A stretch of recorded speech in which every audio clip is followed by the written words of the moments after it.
Hey everyone, welcome. Stepping outside. Oh, is she coming? She's not gonna let us record out there. Alright. So guys, I'm making this video because I really just wanted to get a few things off my chest. I'm doing all of this because, well, I'm doing this because for the past, at least 3 years, it's actually been more than that. We're getting really close to 4. It was January of 2020, before COVID made it to America. Or it might have made it to America, but it wasn't a big deal. It was literally New Year's Eve into New Year's Day. I had just, I was planning on celebrating New Year's with my manager. And at that time, I was homeless because I left.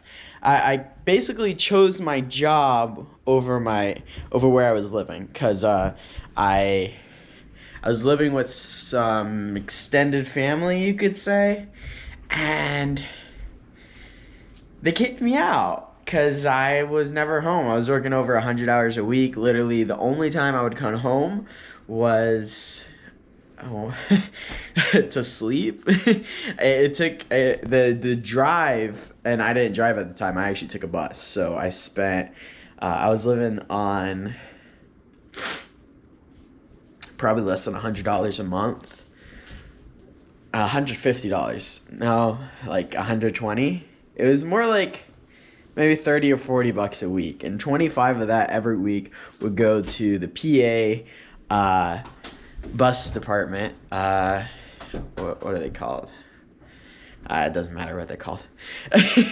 You can look it up. I used to take the L every day. I used to walk under the L when I actually worked at a casino over there by Rivers, but that doesn't matter. The reason I'm making this is because I wanted to share my story on why I'm making these videos today and why I'm so passionate about it and why I'm talking about the topic I'm talking about. If you haven't seen any of my previous videos, my name is Ishmael. I was abused for 16 years mostly by my father. I was abused physically, sexually, and mentally. And then 2 years after those 16 years, I actually was able to be with my mother. And I wasn't abused during that time, but I didn't know that I had been abused. I didn't know I had PTSD. I didn't know I had depression. I didn't know I had anxiety. I didn't know my whole life was basically screwed up because the first 16 years of my life, I was somebody's plaything.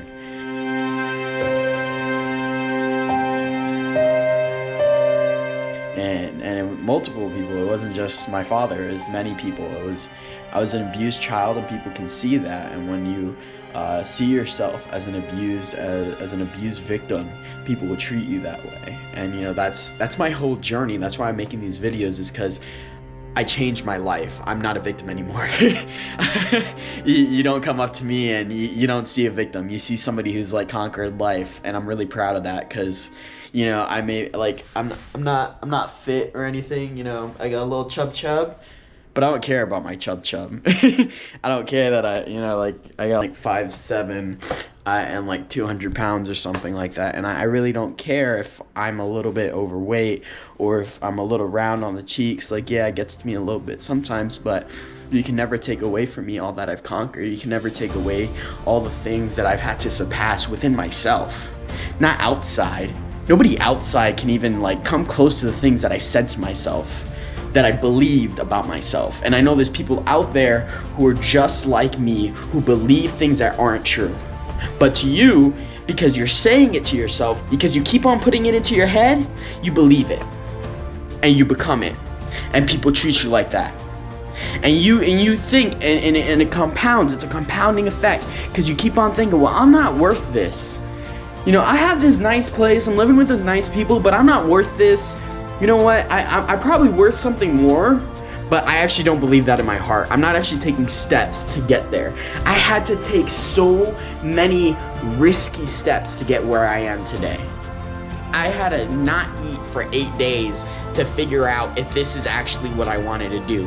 And that's what I did. I didn't eat for 8 days. I didn't drink water or any type of liquids for 4 days and 4 nights because it hurt me so much inside that if I didn't dedicate myself to something, that my life would be worth nothing.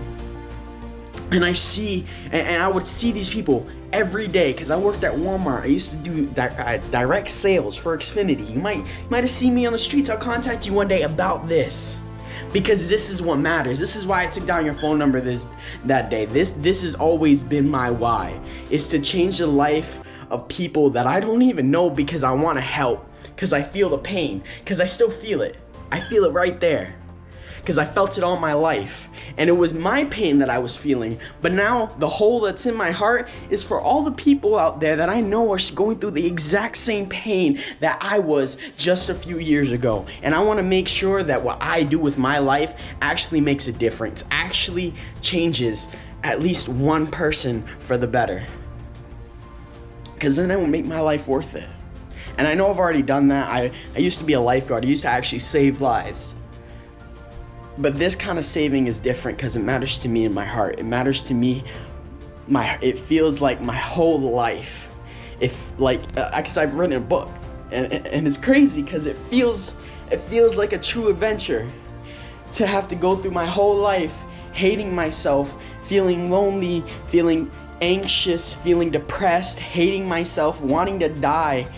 To be able to be here today, to be able to say to somebody that may be going exactly through what I went through, and to be able to tell them that I love you, I'm here for you. If you need me, shoot it down in the comments. You got negativity? Sorry, you're not gonna get a reply back. But if you're asking for help, trust me, I'm sorry. I'm really busy. I work full time. I go to school because I really want to get somewhere, but I also want to help people. I want to show my adventure up, because I want to bring people up along with me. I want to build a team of people that care about how this world is going to be in 10, 20, 30, 40 years. I want people who are thinking, not today, how am I going to feed myself today? You know what? Maybe I'll go a few weeks without food, but 2 years from now, 20 years from now, I'll have everything that I ever want. And you know what? That was me 3 years ago on that hunger strike.